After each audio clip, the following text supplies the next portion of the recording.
حياكم الله. معكم عبد الرحمن كالعادة مقطع جديد. طبعا يعني ممكن تلاحظ شوي ان فيه يعني بعض التغييرات، لكن وش نسوي يعني اشتقنا والله للهجة، لهجة سلطنة عمان. انا يعتبر مولود في سلطنة عمان وعشت فيها تقريبا 16 سنة من عمري موجود هنا. عشت تقريبا في مصر بس 3-4 سنوات، لسه بعدني ما ماخذ على الجو مال مصر، ولكن يعني ان شاء الله خير. فاشتقنا صراحة للهجة العمانية. يمكن لي 3-4 سنوات اللي جلسهم في مصر ما مارست ابدا، ما تكلمت اللهجة، ما سمعتها. جبت كميمي هذه اتفائل فيها، طبعا صغيرة الحين، يعني هذه تقريبا مال صف 7 مال صف 8 كذا، فأكيد ما بتدخل في راسي كبرت شوية، شوف كيف ما تدخل، فخليها هنا. وهذه توقع أقدم منها شوية، هذه تقريبا صف 4-5 كذا. خليها هذا الصوت. الساعة الحين 7:30 توقيت سلطنة عمان. بعدني ما تريقت انتوا تقولوا في مصر فطرت، احنا نقول تريقت. المهم توقع يقوموا الفجر يتريقوا. انا شوي قمت متأخر، لكن ما مشكلة يعني. والله فرحان بالعلم صراحة لي زمن ما شفت العلم. يلا المهم خلاص على المصاخة، خلينا نركز الحين. وش راح نسوي؟ راح نختبر اللهجة العمانية. كيف راح نختبر اللهجة العمانية؟ اولا احب اشكر اختي الصغيرة، لان هي اللي ساعدتني اني اجهز هذا الفيديو. كيف؟ قلت لها الفكرة وهي اللي جمعت لي الروابط مال الاختبارات اللي راح ندخلها وراح نجربها اليوم. هذا تلفوني، خلينا نسجل من التلفون، اسرع واسهل عن اللابتوب ميت ما ادري وش فيه. شوف كيف، خلينا نشوف. انا قلت لكم ما دخلت هذه الاختبارات، وهذه للمصداقية ولمتعة الفيديو. يعني خلينا نشوف هل انا نسيت اللهجة ولا ما نسيتها. هل تعلم اختبار اللهجة العمانية كم كلمة؟ ستعرفون من اصل 10. بسم الله، باذن الله نجيبها كلها. خلينا نشوف. والله خايف صراحة، والله لي زمن ما جربت. بسم الله. ما معنى كلمة تفق؟ تفق مسدس، هذه معروفة. يمكن اليوتيوب شوية يزعل علينا، لكن ما عندي مشكلة، راح أقولها. تفق يعني بيو بيو. المهم اللي بعده يقول: ما هو معنى كلمة هوشة؟ هذه سهلة. هوشة يعني شجار منازع وكذا. أذيك ماعز معناها هوش، أو أتوقع مو ماعز، أتوقع خروف معناها هوش. ما معنى كلمة صح؟ هذه صحة سهلة. صح يعني تمر، سهلة هذه. طيب ما معنى كلمة هوز الأنبوب مال الماء. هذه بعد سهلة والله الحين، يعني ماشيين صح. لكن هذيك هوش أتوقع ما أدري، ما أعرف صراحة، أحسها غلط، لكن ما مشكلة. ما معنى كلمة وصيمة؟ وصيمة أتوقع الهزيل النحيل. وصيمة هذه متأكد منها. ما معنى كلمة غاوية؟ غاوية، بسم الله. غاوية، والله ما ادري صراحة، راح اخمن صراحة، ما ادري، ما اذكرها هذه، اتوقع ما استخدمتها قبل كذا. غاوية، معنى كلمة غاوية اتوقع هذه توقع مني، مثل ما تقول انتم في مصر تقول انتم هبدة، نحن نقولها توقع يعني تخمين. نحن بقولها والله ليس جميلا، سيء، ما ادري. غاوية احسها غاوية كذا. معنى كلمة باغية، هذه باغية سهلة، باغية يعني أريد، هذه سهلة، هذه ما راح نطول فيها يعني. طيب شمق، شمق، هذه شمق صراحة، هذه أول مرة في حياتي أشوفها الحين. شمق هذه شمق والله ما أدري. شمق أتوقع نسيب، هذه ما أدري، هذه يمكن هذه أول واحدة أتوقع إني ما أدري، ما قد مرت عليه أبدا، فراح نقول شمق، نقول النسيب، لكن ما أعرف صراحة هذه وش نقول عنها. كرفاي، هذه سهلة، هذه سرير زي ما قلنا قبل كذا. كرفاي سرير، ما أدري ليش شفت هناك، لكن ما مشكلة. ما هو معنى كلمة طاح يعني سقط. يا الله، على طول كذا. يقول حصلت على 8 من 10. يبدو أن اللهجة العمانية تسري في دمك. نعم، والحب، حب سلطنة عمان يسري في دمي بعد. يلا الحمد لله. شوف والله صراحة أنا راضي عنها.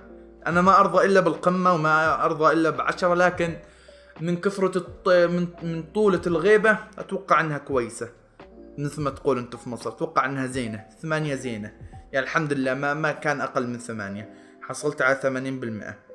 شفت السؤال الثاني ماعز، هوشة يعني ماعز.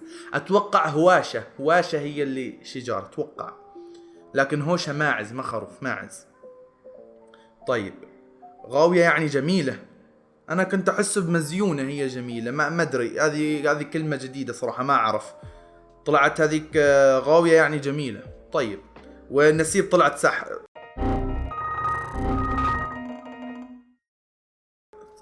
حلو الكلام، حلو مرة الكلام. شمك طلع يعني النسيب، فهذه يعني تخمينة طلعت صح. فهذا أول اختبار جبنا فيه 8/10. خلينا نشوف الاختبار الثاني وش راح نسوي فيه. السلام عليكم. وعليكم السلام. اختبار اللهجة العمانية. اكتب اسمك وتوكل على الله، تحسك في اختبار قدرات. اللي يجيب أقل من 80% يطلع برا الدولة. أعوذ بالله، شو صار عن الله. الكل يرسل النتيجة. تم. الشروط: يمنع التخميس والسوالف. تخميس. طيب السوالف كلام. وضع صورة من نتيجتك. وجود مراقب أو مشرف. نحن يراقبنا الله سبحانه وتعالى، ونحن لا نبتغي من هذه الاختبارات إلا النزاهة والمصداقية والشفافية، فما عليك من هذا الموضوع، ما عليك. بسم الله. متدهدر. متدهدر هذه صراحة ما يعني، أذكر أني سمعتها قبل كذا لكن ما أدري وش معناها صراحة، ما أعرف وش معناها. متدهدر. هذه تخمينة برضه صراحة، وش نسوي؟ توقع مرتبك يا مرتبك يا حزين متنرف. هذا أخضر معناه صح ولا معناه أني اخترت صح؟ والله ما أدري، بنشوف آخر شيء وش سوينا. صابيبة.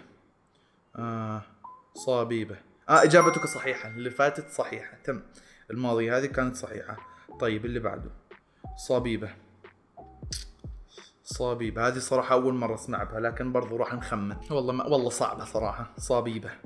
صابيبة أتوقع رافقه، ما أدري والله صح، والله ما أدري هذا صح ولا لا. إجابتك خاطئة. الإجابة الصحيحة تعامل معه. صابيبة تعامل معه بمفردك، يعني تصرف بالمصري.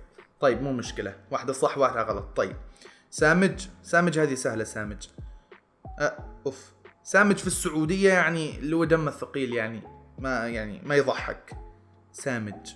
لكن بالعماني والله ما أدري. سامج أتوقع غبي، والله ما أدري. فضولي. هذه والله صراحة هذه أول مرة أسمع بها. هذه في عمان لنا زمن أول مرة أسمع بها سامج هذه في عمان، والله ما أدري. هذه سهلة. مندس يعني متخبي، هذه سهلة. مندس ورا الشجرة ولا شيء؟ لا أيوة مندس ورا الجدار ورا شيء. مندس يعني متخبي بإذن الله. صحيحة. مقورف. يا الله هذه أول مرة أسمع بها، يا ربي وين رحنا حنا؟ يا الله مقورف وش دي؟ عديم الحظ والله صراحة ما أدري. هذه أول وين ذاك الاختبار الماضي كان أسهل من ذا. وش ذا؟ صحيحة والله هذه ما أدري كيف. يستكاود. يا ربي يستكاود.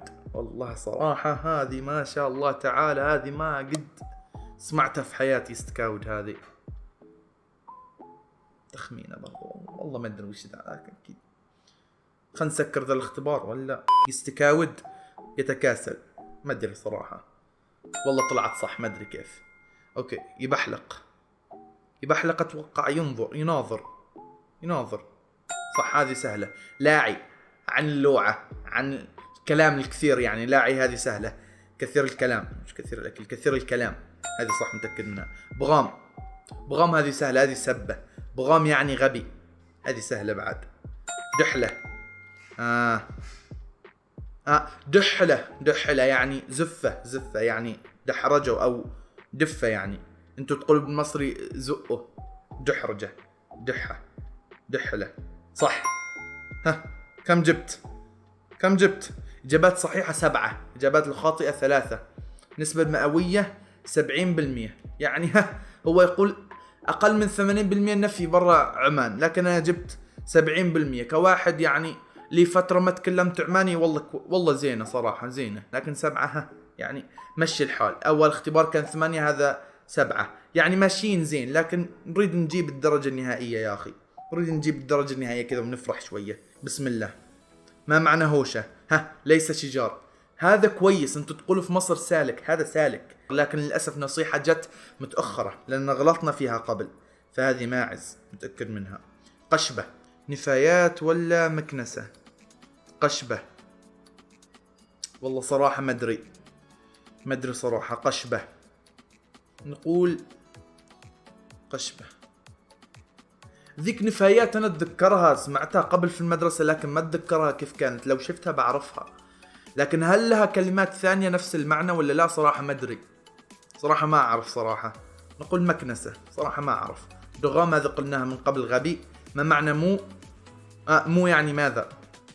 الحمد لله 100%، الحمد لله 4 من 4. أحسنت، أنت صاروخ، الحمد لله رب العالمين. هذيك طلعت مكنسة. قشبة يعني مكنسة لأن أتذكرها. هذيك كشرة، نفايات يعني كشرة الزبالة، عزكم الله. يعني أتوقع أن جبنا الإجمالي كامل، نقول 80%، 80 75%. ها 75%، هذه درجة زينة، مو أحسن شيء لكنها درجة زينة كبداية. أتوقع أنك يعني مليت مني ل 25 دقيقة قاعد جالس أتكلم يعني، فسموحة منك. أتمنى أنك يعني أتوقع أنك يعني شوي مبسوط من الفيديو ولا مليت. أتوقع أني خلاص، لكن أتوقع أنها فكرة جديدة. أتمنى أنك شفت جانب جديد من شخصيتي، يعني أني أتكلم بلهجة غير اللهجة، وأتمنى أن يكون يعني زين فيها كويس، يعني مشي الحال كذا. يعني أتوقع أني ما راح أتقنها نفس الإتقان مال المدرسة لأني لي زمان ما تكلمت بها. يمكن لو لاقيت ربعي في الأجازة قبل لا أروح يمكن أتذكرها أكثر وأكثر، لكن للحين هذا بس اللي أتذكره. يمكن نشوف مسلسلات شوية، أفلام على قناة عمان، لكن قناة عمان ما فيها إلا أخبار بس. ما أدري وش ذا الحظ يعني، لكن يعني الحمد لله. أتمنى الفيديو يكون عجبك. لو ما عجبك الفيديو انتظر الفيديوهات الجاية راح تعجبك أكيد، أنا متأكد من هذا الشيء. وإن شاء الله الفيديوهات الجاية راح تكون أحسن وأحسن، والجودة راح تتحسن أكثر وأكثر. بس أتمنى لك يعني يوم جميل عزيزي المشاهد، ويعني خلاص أتوقع ما راح نلعي كثير. كان معكم عبد الرحمن، ومع السلامة. خلنا نجمع ذي الكمية، وهذه مسكينة ما كانت ظاهرة في الفيديو. هذه غالية على قلبي والله. شوف ما تدخل راس كبر، لكنها والله اني احبها، صح احبها صراحة.